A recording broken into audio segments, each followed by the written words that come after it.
नमस्कार दोस्तों, स्वागत है आपका अपना यूट्यूब चैनल टुडे एग्जाम पर।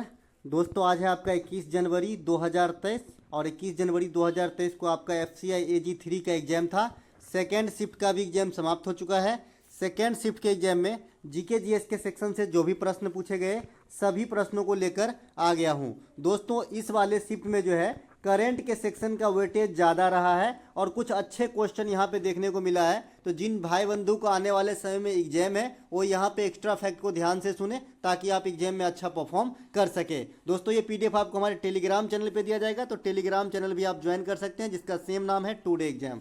देख लीजिए कौन कौन सा प्रश्न पूछा गया था। एक प्रश्न पूछा गया था, सिंधु नदी की सहायक नदी कौन सी है। देखिए सिंधु की जो सहायक नदी है ये आपका हो जाएगा, कौन कौन सा हो जाएगा, सतलज हो जाएगा, द्रास हो जाएगा, जास्कर हो जाएगा, श्योक हो जाएगा, गिलगिट हो जाएगा, सुरु नदी हो जाएगा। तो इन 6-7 नदियों में से जो भी आपके ऑप्शन में रहे होंगे ये राइट आंसर हो जाएगा। बात करें सिंधु नदी की उद्गम, तो सिंधु नदी की उद्गम जो है आपका तिब्बत से होती है। यहीं से आपका ब्रह्मपुत्र नदी भी निकलती है जो इंडिया में आती है। इसके बाद सिंधु, ब्रह्मपुत्र और सतलज ये नदी भी यहीं तिब्बत से निकलती है। तो ये तीनों नदियों को विशेष रूप से याद रखेंगे कि कहाँ से निकलती है, तो ये तिब्बत से निकलती है।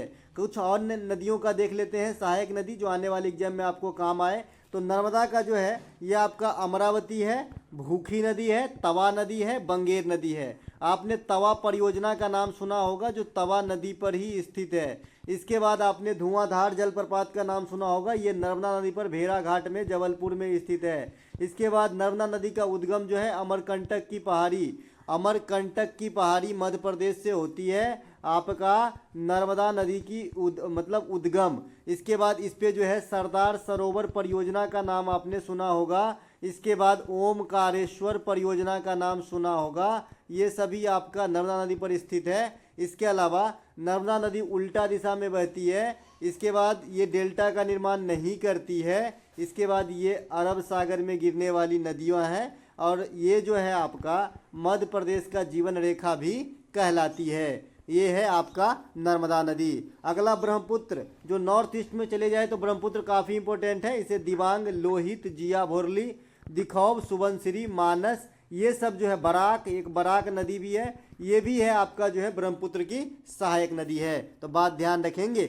अगला प्रश्न पूछा गया था, हाल में ही किस देश ने अपनी मुद्रा को यूरो में बदला है। देखिए यूरो में जो बदला है मुद्रा को, ये है आपका क्रोएशिया। और क्रोएशिया याद है 2018 का जो आपका फीफा हुआ था वहाँ पे ये उप विजेता रहे थे। फीफा में जो है उप विजेता रहे थे 2018 के फीफा में। ठीक है, 2022 का जो फीफा हुआ है इसमें उप विजेता फ्रांस रहा है जो 2018 के विजेता रहे हैं। ठीक है, तो 2018 में जो है फ्रांस क्रोएशिया को ही हराया था। और क्रोएशिया जो है ये अभी अपने देश की जो करेंसी है उसको यूरो में कन्वर्ट कर लिया। यूरो जोन है ना, बहुत सारे देश की यूरो मुद्रा होती है कंबाइंड रूप से, तो क्रोएशिया की भी अब जो मुद्रा होगी यूरो होगी। एक प्रश्न पूछा गया, प्रधानमंत्री किसान सम्मान निधि योजना में प्रति महीने कुल कितनी रकम मिलते हैं। देखिए प्रधानमंत्री किसान सम्मान निधि योजना जो है इसमें कुल 6,000 रुपये की रकम जो है गरीब और जो क्षेत्र में जिसके पास कम है, किसी किसान के पास जो इसके क्राइटेरिया को फॉलो करता है उसको दिया जाता है।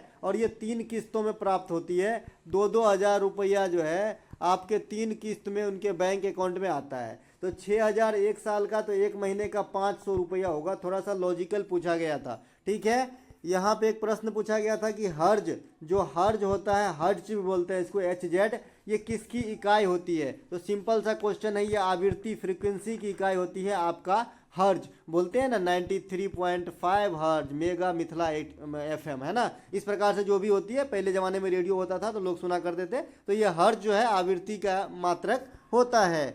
इसके अलावा हर्ज के रिगार्ड में कुछ और समझ लीजिए, जो पराश्रव्य तरंग होता है उसका जो फ्रीक्वेंसी होता है ये आपका 20,000 हर्ज से ज़्यादा होता है। ठीक है, तो ये ध्यान रखेंगे, है ना। परावैंगनी जो फ्रीक्वेंसी होता है, अल्ट्रा वायलेट साउंड, उसे जो है अपश्रव्य पराश्रव्य तरंग जिसको बोलते हैं, हम लोग नहीं सुन सकते, तो उसकी फिर जो फ्रीक्वेंसी होती है 20,000 हर्ज से अधिक होती है। एक प्रश्न आपसे पूछा गया 2022 का इजराइल के प्रधानमंत्री कौन है। देखिए क्वेश्चन वही पूछा जाता है जो किसी न किसी रूप में चर्चा का सबब बना हो। अभी अभी मोदी साहब जो है इनसे वार्तालाप में मिले हुए थे, इसीलिए क्वेश्चन पूछा गया है 2022 में इजराइल के प्रधानमंत्री कौन है। जिस प्रकार से चाइना का सपोर्ट आप पाकिस्तान करता है, उसी प्रकार इंडिया का सपोर्ट जो है इजराइल करता है सदियों से। तो यहाँ से इजराइल का जो है आपका राष्ट्रपति पूछा गया है। तो ये कौन है, बेंजामिन नेतन्याहू। बेंजामिन नेतन्याहू जो है ये आपका वर्तमान में इजराइल का प्रधानमंत्री है। ठीक है, कल मैंने बताया था आपको इंडोनेशिया का प्रधानमंत्री भी ध्यान रखना चाहिए जब मैं एसएससी जीडी का प्रैक्टिस सेट दिया, क्योंकि यहाँ पे जो है G20 का सम्मेलन हुआ है, तो इनका प्रधानमंत्री का नाम रखना आपका कर्तव्य बन जाता है। जोको विडोडो नाम है, ठीक है, ध्यान रखेंगे। अगला प्रश्न है पानीपत की प्रथम लड़ाई कब हुई। कॉमन सा प्रश्न पूछा गया, ये रिपीटेशन वाला प्रश्न है। तो ये आपका 1526 में होता है, बाबर और इब्राहिम लोदी के बीच में होता है। बाबर की विजय होती है और मुगल वंश की स्थापना होती है इंडिया के अंदर, और दिल्ली सल्तनत की समाप्ति हो जाती है। तो ये बात ध्यान रखेंगे। पानीपत की 3 लड़ाई होती है, जो सेकेंड वाला होता है ये आपका 1556 में होता है, अकबर और हेमू के बीच में होता है। इसमें जो है आपका अकबर जो है विजय रहता है। इसके अलावा पानीपत की तृतीय लड़ाई भी होती है, जो आपका 1761 ईस्वी में होता है, अहमद शाह अब्दाली और मराठों के बीच में होता है। इसमें अहमद शाह अब्दाली की विजय होती है, ठीक है। और इसमें जो मराठों का जो सेनापति था सदाशिवराव भाऊ, ठीक है, ये भी आपके एग्जाम में छप चुका है कि पानीपत के तृतीय लड़ाई में मराठों का जो है कमांडर कौन था, मतलब सेना का, ठीक है। अगला एक प्रश्न आपसे पूछा गया, इंपॉर्टेंट क्वेश्चन है, वीवीआई कर लीजिए इसको, क्योंकि इस तरीके का जो परिचालन होता है काफ़ी दिन तक एग्जामिनर पसंद करते हैं इन्हें। हाल में ही बनारस में कौन सा क्रूज, मतलब एक प्रकार का जहाज होता है, लॉन्च किया, जो बनारस से डिब्रूगढ़ होते हुए बांग्लादेश को जाएगी। यहाँ पे ये चीज़ आपने नहीं लगाया था एग्जाम के अंदर। एग्जाम के अंदर सिर्फ ये पूछा गया था कि हाल ही में बनारस से कौन सा क्रूज लॉन्च किया गया, ठीक है। तो ये मैं अपने मन से लिख दिया हूँ कि ये कहाँ से कहाँ तक जाएगी, आपको एज फॉर इन्फॉर्मेशन के लिए। तो ये बनारस से डिब्रूगढ़ होते हुए बांग्लादेश तक जाएगी, और ये इसका नाम है गंगा विलास। गंगा विलास नाम दिया गया है इस क्रूज को, इस जहाज को, ठीक है, ये बात ध्यान रखेंगे। इसके बाद एक क्वेश्चन आपसे पूछ रहा है, लखनऊ समझौता कब हुआ था। देखिए ये भी कॉमन सा क्वेश्चन है, जैसे सूरत अधिवेशन, लखनऊ समझौता, मुस्लिम लीग की स्थापना, फॉरवर्ड ब्लॉक की स्थापना, लाला हरदयाल जो किए थे गदर पार्टी की स्थापना। तो ये सब जो है आपका कॉमन प्रश्न है, ठीक है, इसे तो हर आदमी को आना ही चाहिए। तो लखनऊ समझौता 1916 में होती है। इस समझौता में क्या होता है, जो मुस्लिम लीग और कांग्रेस में मतभेद हो गया था, ये दोनों एक हो जाते हैं, ठीक है। इसी प्रकार से आपको सूरत विभाजन 1907 याद रखना चाहिए। इसमें कांग्रेस में फूट पड़ गई थी, नरम दल और गरम दल में बंट गए थे, और इसकी अध्यक्षता जो है रास बिहारी घोष कर रहे थे। उसी प्रकार से आपको फॉरवर्ड ब्लॉक की स्थापना याद रखना चाहिए, है ना, 39 में होती है, 1939 में। इसके बाद आपका जो है लाला हरदयाल गदर पार्टी याद रखना चाहिए, 1913 सैन फ्रांसिस्को अमेरिका में होती है। ये सब कुछ चुनिंदा घटना जो है, चौरा चौरी कांड घटना जो हुआ 1922 में, ये ध्यान रखना चाहिए।